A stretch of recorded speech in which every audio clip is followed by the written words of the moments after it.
bene data muraho kandi hirya no hino iwacu muri Congo, hakurya hariya mu Rwanda, i Burundi, ahantu hose hari abantu bumva iyi mvugo mvuga, turabaramukije cyane kandi turabakunda, ndetse n'abatayumva turabakunda kubera ko twese turi umwe. Twongeye gushimira Imana ko ibashije kutugeza uyu munsi, tukaba twongeye kugira umugisha wo kugera hano. Turabishimiye cyane kuko uyu mwanya ni umwanya uhenze, hari igihe tuwifuza ariko ntituwubone, kuba Imana itugiriye neza tukaba tuwubonye, turayishimiye cyane cyane cyane. Uyu munsi turavuga ijambo ry'Imana hano muri Samweli wa kabiri, umurongo wa 17 gutangirira aho ukageza ku 12. Utwo ijambo uravuga ngo Hawushayi arogoya inama ya Ahitofeli. Aha ni igihe Dawidi yari ari mu kibazo cyo kurwana n'umwana wiwe Abusalomu. Dawidi yahuye n'intambara nyinshi, yahuye n'intambara y'abavandimwe be. Igihe yagendaga kurwana na Goliyati, abavandimwe baramwitanga, bagerageza kumuca intege, ariko Dawidi ntiyacika intege. Aragenda anesha umwazi wabo Goliyati, utarabifuriza amahoro, wababujije amahoro, watuka Imana yabo, ugatuka abakomeye bose bo mu gihugu cyabo.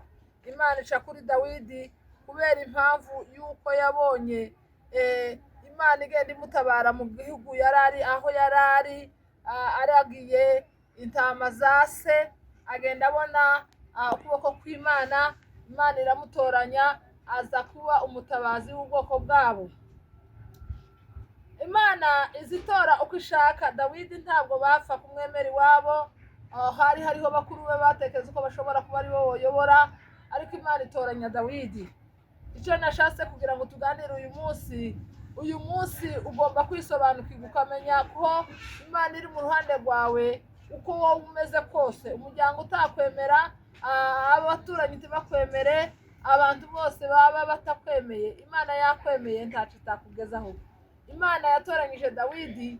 Umutwe w'ijambo w'uyu munsi ni uburyo Imana iyo yatoranyije umuntu imugwanirira intambara zose, ikamugeza ku cyo yamuvuzeho.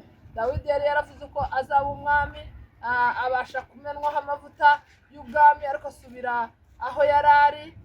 Nyuma yabwo Imana iza kubisohoza, ariko kubisohoza yaciye mu ntambara nyinshi, yaciye mu ntambara z'umuryango, yaciye mu ntambara za sebukwe, aragenda aca mu ntambara z'umwana we Abusalomu. Arangije Abusalomu aramugwanya bishoboka, ariko Imana ibana na Dawidi kugeza igihe yari yahunze yavuye mu mudugudu aragenda. Imana rero iza kumwiyereka, imugirira neza iciye ku banzi biwe. Abanzi be babasha kumugwanirira kandi ari abanzi be. Aha hari hariho abagabo babiri, umwe witwa Hawushayi, undi Ahitofeli. Ni ku umurongo wa 17 Samweli wa kabiri.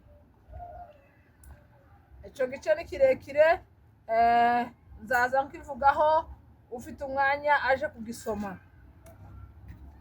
Ahitofeli ngo agira inama Abusalomu, aramubwira ngo bari bavuye ku rugamba, aramubwira ngo nagende aje guhiga ise Dawidi kubera bari bavuye mu ntambara barushe.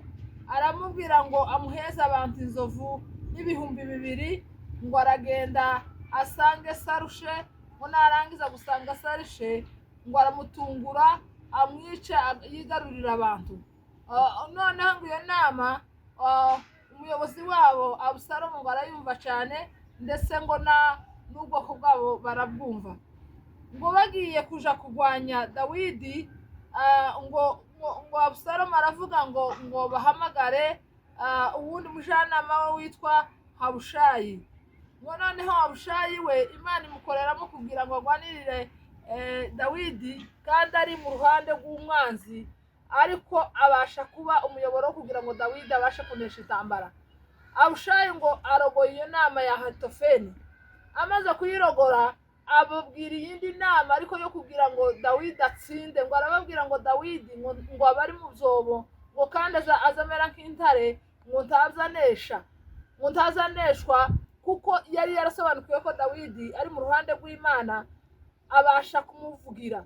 Arangije amugira inama, aramubwira ngo bagiye bagatera hakagira abapfa bo mu ruhande rwa Abusalomu, ngo bavuga ngo bapfuye ingabo nyinshi za Abusalomu. Icyo nshaka kuvuga ni ukugira ngo Imana iyo iri kumwe natwe hari icyo yavuganye natwe, hari icyo yavuze ku bwoko bwacu, hari icyo yavuze ku gihugu cyacu, nta kibuza bizasohora. Ipfa kuba yarakivuze gusa. N'iyo ibibazo byaba byinshi, n'iyo intambara zaba zinshi, n'iyo inzira zaba zifunzwe, Imana izazifungura kuko yabivuze. Dawidi rero Abushayi ngo aza gutuma kuri Dawidi bukeye, amubwira amakuru yose uko byagenze, inama bari bagiye n'iyo yavuze, atuma abasha guhesha Dawidi igihugu. Kubera ko Imana ishobora guca no ku banzi bawe kugira ngo ubashe kugera ku gisubizo. Icyo dusabwa twebwe gusa ni ukumenya ko Imana iri mu ruhande rwacu. Imana iri mu ruhande rwacu, nta mubisha, nta kintu cyazatunanira, nubwo bizaba bigoye, nubwo bizaba bitwaye igihe icyo ari cyo cyose, Imana izasohoza umugambi wayo. Icyo mbasaba ni ukudacika intege, ukumenya ko Imana iri kumwe natwe, ibindi byose tukayisunga, tukayiragiza, tukayisaba, izabiduha kandi izaduha ubugingo buhoraho, izaduha igihugu, izatugirira neza, icyubahiro kizagaruka mu muryango wacu cyangwa mu bwoko bwacu, tukigarurira Imana kuko ariyo izinesha intambara. Ubu turi mu bihe bigoye, turi mu bihe by'intambara, amakuru ni intambara, ariko hari icyo Imana yatuvuzeho, hari icyo Imana yavuze ku bwoko bwacu, hari icyo Imana yavuze ku gihugu cyacu. Icyo nicyo duhagazeho gusa, kubera ko yabivuze izabituneshereza. Timugire ubwoba, Imana umunsi umwe azatwiyereka, itugarurire igihugu, itugarurire amahoro, tugarurire kubaho, tubane n'abandi bose amahoro, kandi icyubahiro kigarukire. Turashimira Imana ku bw'iryo jambo, kandi mu by'ukuri abari ku rugamba, abari hirya no hino, mukomere. Hari Imana wagize icyo ivuga ku bwoko bwacu, hari icyo yabavuzeho, hari umugambi bafiteho, kandi irabakunda, iradukunda, nta kabuza izadutabara.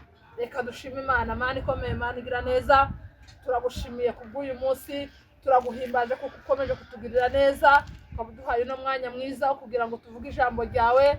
Ijambo ryawe ni ukuri, iyo wavuze urasohoza, kandi Mwami turakwiringiye.